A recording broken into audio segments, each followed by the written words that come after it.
Welcome to this episode of the Magellan Network Show. In this episode, we are going to continue our summer scaling series. What we're going to talk about today is how to take and compress 10-year goals into a 3-year framework. And this comes directly from Benjamin Hardy, The Science of Scaling, and how I apply it to my financial advisor clients to help them really compress time and to scale their businesses and their income. For those of you who do not know me, my name is Coach Joe Lucas, and for 32 plus years, I've done nothing but coach some of the best and most successful financial advisors in our space. And this is just my way of giving back to our community, some education, if you will, some free coaching. And so in this episode, let's jump right in. So in the last episode, and if you haven't watched it or listened to it, I recommend you follow these in sequence. In the last episode, we talked about the three identities of a financial advisor: the advisor, the business owner, and the entrepreneur. So today, I want to talk about how we set goal setting frameworks and how we look to collapse time, taking our 10-year goals and bringing them into a 3-year window.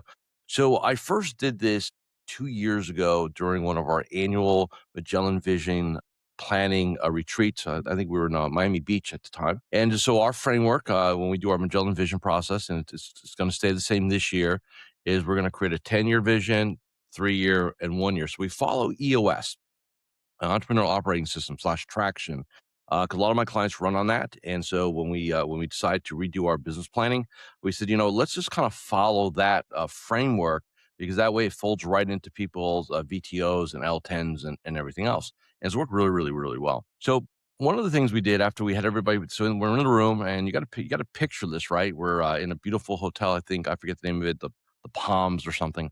And we just got done with a sunrise goal setting workshop. Watching the sun come up over the Atlantic Ocean. People are riding on the beach. It's just one of those magical moments, if you will. And we get back into the meeting room, and it's okay. So let everybody create their 10-year vision. So we have them, create 10-year business goals, and look, they're going to be typically around I call it the big three, right? Top line revenue, assets under management, and household count. The big three, right? So we have people do that. And then what we do as an exercise, and we don't commit people to it because it freaks them out enough, is I say, okay, I want you to take your 10-year goals. I want to make them in a 3-year timeline. And you could literally see the room, like everybody stresses out, people looking around, their eyeballs widen, their eyes widen. And the reason why that happens is that, it goes from, oh, I've got 10 years to figure something out, to, well, I've got 36 months or, 12 quarters. And what that exercise is really designed to do, in my experiences, is to really stress test a couple things. Number one, how committed are you to the goal? Number two, what you need to focus on. Number three, what you have to stop focusing on or stop doing. So it's really kind of two elements, right? What do you need to do? What do you need to stop doing, basically?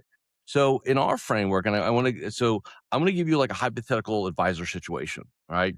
So most advisors, and again, listen to and I want you to kind of in your own mind, kind of talk about how you do things to yourself. Like, how do you frame your goals and your vision and your goal setting and what you want to create? So if we go out 10 years, typically, number one is a lot of times advisors get into what I call tomorrow-itis. I don't need to focus on today. There's really not a sense of urgency. I've got a decade to figure it out. And if the goal's low enough, right, and not not impossible enough, you'll sit there and you'll reverse engineer the market. So, well, the market's going to go 5% a year, 7% a year over the next decade. Compound that out, da da da, and all of a sudden your brain goes, we just don't screw this thing up, man. We're kind of going to be where we need to be, right? And it does a lot of bad things for practice. So if you think in terms of 10-year windows and really focus on that, you kind of fall into this trap I have found. Number one, just on the on referrals, for example, we tend to think of things, we're haphazard about it. It's more luck driven. It's more happenstance, if you will. That's what 10-year linear thinking does. It doesn't necessitate us putting together powerful systems. The other thing it does in a 10-year window is it allows us to get incremental. And I know there's a lot of talk like the compound effect, Darren Hardy, the 1%. So the question then becomes, it just popped in my head, is the science of scaling versus the compound effect diametrically opposed? In other words, they're like oil and water. And I'm speaking and I'm thinking at the same time here about that. I don't necessarily think they are, and here's why. I think that if you do a compound effect in a tactical situation where, say, every week we're going to get 1% better, right? I think over, think about it, we get 1% better over 36 months, right? We're rocking it, right? Where if you got 1% better a year over 10 years, that's not really doing much at all.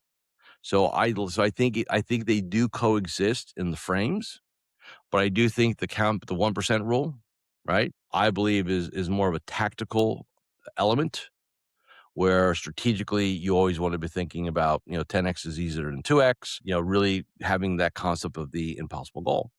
So in our 10-year frame, you can get caught up in incremental improvement. And over 10 years, like I said, I think the application of it is where we get into a challenge with it, where we said, hey, we're going to get 1% better every week or every month. That leads to a much more powerful outcome. The other thing it does is it allows us to not get too caught up in our segmentation model. It allows us to hold on to households that no longer serve us economically. It allows us to take on clients that, in a different concept, we would not take on. It allows us to not worry about training our people as well as we could, or investing in them, or hiring A-plus players. We can kind of be what I call B plus or B and muddle through the next decade and still produce a really good result. And it reminded me of saying, which I've not said in a while, but I still believe this to be absolutely true. Show me another profession. So let me kind of articulate this and see if you agree. Show me another profession where the leader, the owner, the operator, the professional could, in essence, be a highly dysfunctional person, super disorganized, borderline lazy, ADD. They question their value and make six figures. Think about that. You're not even like a B, you're maybe like a C player and you're doing six figures. Show me another profession where a dysfunctional human being can make six figures legally. And when I say that, when I used to do a lot of speaking, when I said that, people used to laugh. And then you used to think about it, are they self-identifying? Right? So the bottom line is, you can in a 10-year window, you don't have to really, you just got to get a little bit better, be a little bit more consistent, and you'll probably get to where you need to go if you're realistic in your goal setting. Okay. And then we fall into that trap of busy, where our goal, busy equals success, which in some instances it does, but this is not one of them, because you could be busy doing the wrong thing. Now, I think for the first 36 months of a career, I'll buy some of that, right? If you're not taking action, you're not learning, you're not experiencing, you're not getting your reps in, and you're not growing. So I totally get that part. But like after that 36 months, new advisor shine, 36, maybe 48 months for some, being busy is a negative. It holds back progress. And this is what I found in my 32 and a half years. And it's so true. They all say what got you here is not going to get you there. But it's so sad because so many advisors still operate as if they were like, startup. I talked to an advisor 30 years in the business. So 50s, mid 50s, works at a firm. And in 50 years, he is about I'm going to ballpark probably around $450,000 annual revenue, and at let's say 45% payout, maybe 40%. So before taxes and everything else, taking them 225, right? And look, for most human beings, $200,000 salary, even though it's not salary, but we'll just say it is for a second. Is if you apply that to the normal world, right, which is, I forget, the average family four now is what, 65, 70,000. I know there's geographical nuances to it.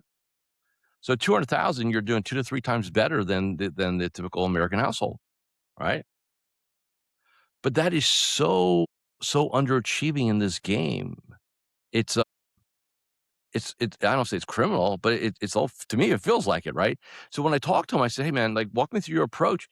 And his approach is basically the way it's been. Never, I don't wanna manage people. Like, I don't wanna do this. I don't wanna do like a lot of I don't want tos, right?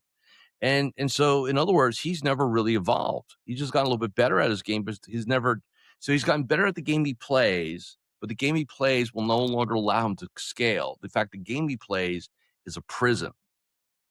It's a cage. It's a well-paid cage, but it's a cage. I've said to him, I said, "Hey, man, like, what is your goal?" He said, "Man, I just, I'd like to be $1 million producer." I said, "Well, problem one is the word like to, not commitment." And I go, "What do you think you need to do that?" And he starts whipping out all this. Well, if I can just get another 50 household that, and he does his, to him it's a math problem, right? And I said to him, I said, "Hey, man, how many years have you been thinking about like this?" He goes, "Probably 10." And it's kind of funny. He'll grow 5, 6% a year. Then, yeah, and then the market may help him. So maybe he'll have a 10 or 12% growth. And then, he'll lose some clients and he thinks he's got to figure it out and he'll stop playing the game and he goes into coast mode and all this stuff, right? I'd love to interview him for the show and just, again, not put his name on it because it's so true a lot of times. And so I said to him, I said, "The problem you have is that you're under the false belief that you can just be the same person you are today, doing things the way you're doing it and just do a little bit better. And that's going to, more than double your business. And you've tried that for a decade. And guess what? How's it going?" Answer: hasn't worked. So I want to be clear with everyone on this that what got you here is not going to get you there. And I don't care the frame you want to put. If you're a $250,000 advisor trying to be a $500,000 advisor, $500,000 advisor trying to be $1 million advisor, $1 million advisor trying to be a $3 million advisor, $3 million advisor trying to be a $10 million advisor. Those are very different games. And the problem is the problem is most advisors don't recognize it, number one. And number two, if they recognize it, they think they can bring their old version into the game and it's going to work for them, and it doesn't. Okay. So when I was talking to him, I said, "Look, man, here's my truth to you, and you may not like it. Is the reason why you have not scaled your business to that $1 million number is that in front of me right now, I've got the $450,000 version of you. You have no idea what the $1 million version of you need to look like, how he needs to think, how he needs to act, his approach, his standards, his floors, his behaviors, his mindset, his internal dialogue. Like you have no idea to put that together." And like that's what I do, quite frankly. And here's the reality. The business will never get to where you want it to go until you get there first. Let that sink in. The business will never get there until you get there first. So in other words, the man or the woman gets there first with their identity, then the business gets there afterwards. See, this is not a and this is kind of the secret sauce here. Most of you do not have a business problem. Most of you have an identity problem. That is what's holding you back. And until you fix the identity problem, i.e., create another version of self. So the $450,000 version does the $1 million version. I played it out to her. I said, "Look, man, like let's just I got extra 5 minutes with you because this is like an intro call, an intro Zoom, right? And my intro Zooms are not pitch sessions. We actually do work." I said, "What do you think you need?"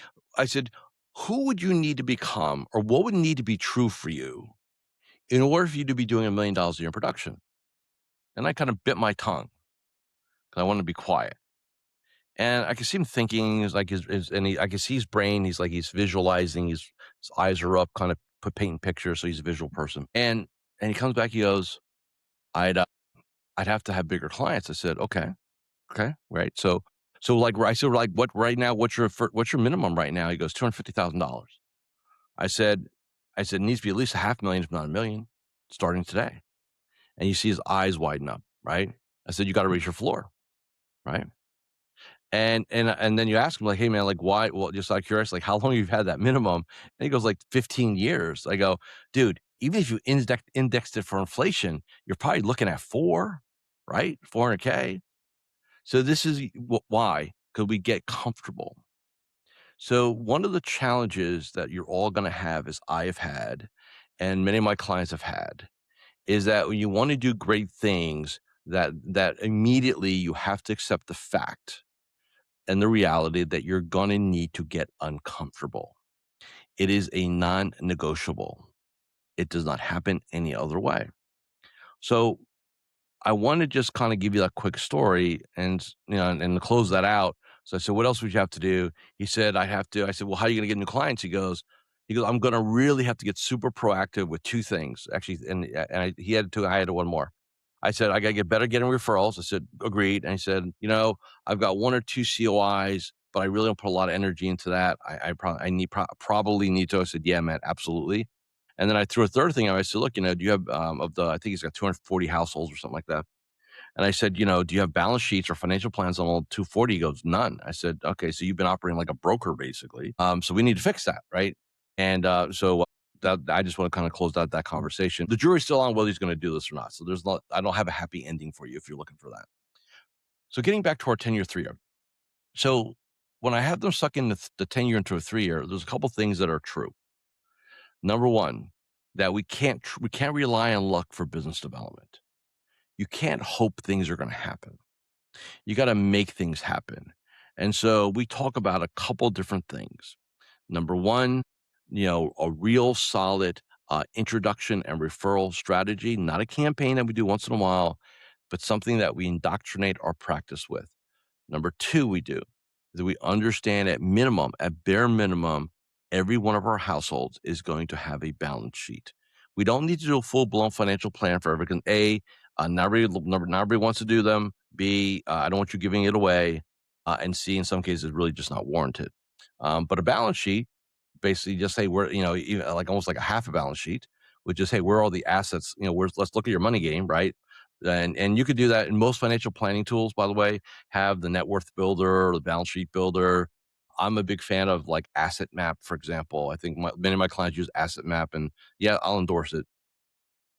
It's really good. It's really good. So if you're not into full blown financial planning and you can have and you have access on your platform or get access to Asset Map, highly recommend it. It's made my clients a ton of money over the years. Okay.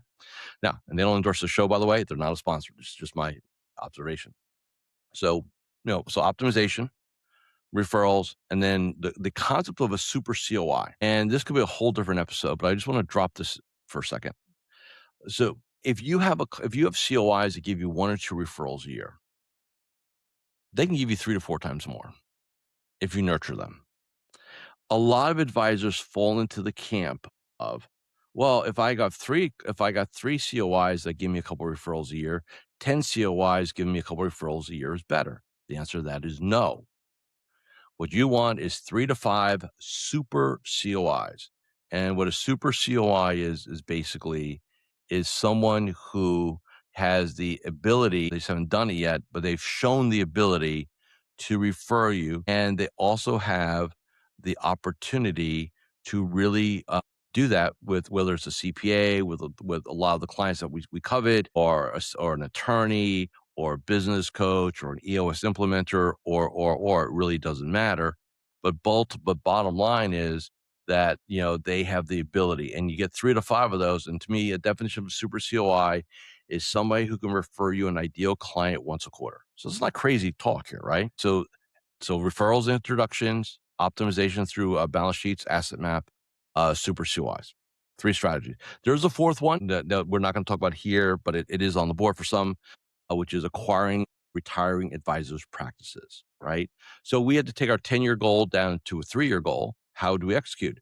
We'd rock out the referral game. We'd rock out optimization. We would nurture our super COIs, and maybe we'd buy a practice or two. That's the recipe. What else is necessary? So instead of doing things incrementally, you have to have what we call radical transformation into the next version of you. You version 2.0. Now, for me, Coach Joe, I'm on version 3.0. 1.0 was the first 25 years of my career. 2.0 was 25 to 30 years, and 3.0's been 30 years plus, right? So shockingly, it took me 25 years to figure this out, and it worked really well. And I said, well, let's compress it then again in a 5-year window. So I'm on 3.0. I'm not going to get into what the differences are. That'll be a different episode. But it has allowed me to quadruple my business, and I don't have assets. I don't have the asset under management leverage that you guys do. Okay, let's keep that in mind. What else has to change? So if you compress time, you can't take on a bunch of $250,000 relationships like that. I gave you that story. You have to have strict floors, And inside of that, you have to graduate some of your clients. And this is a conversation that most advisors don't like. And I get it. Loyalty matters. But let me say this real quick. You have two options. If you have a bunch of clients that are below your floor economically, you can either hire somebody to service that relationship, understand that it's probably going to be bit of a nonprofit share potentially, or you could graduate them, or you could sell them depending on your situation, right? I've got clients that do, some do this, some do that. So I can't say, well, here's the best pathway forward. I'm just saying to you that we have seen that over and over again. And then the last element is going to be systemization. So again, who, not how, building the team, building the system. It's not about you, the advisor, the leader, being busy. It's about you being strategic.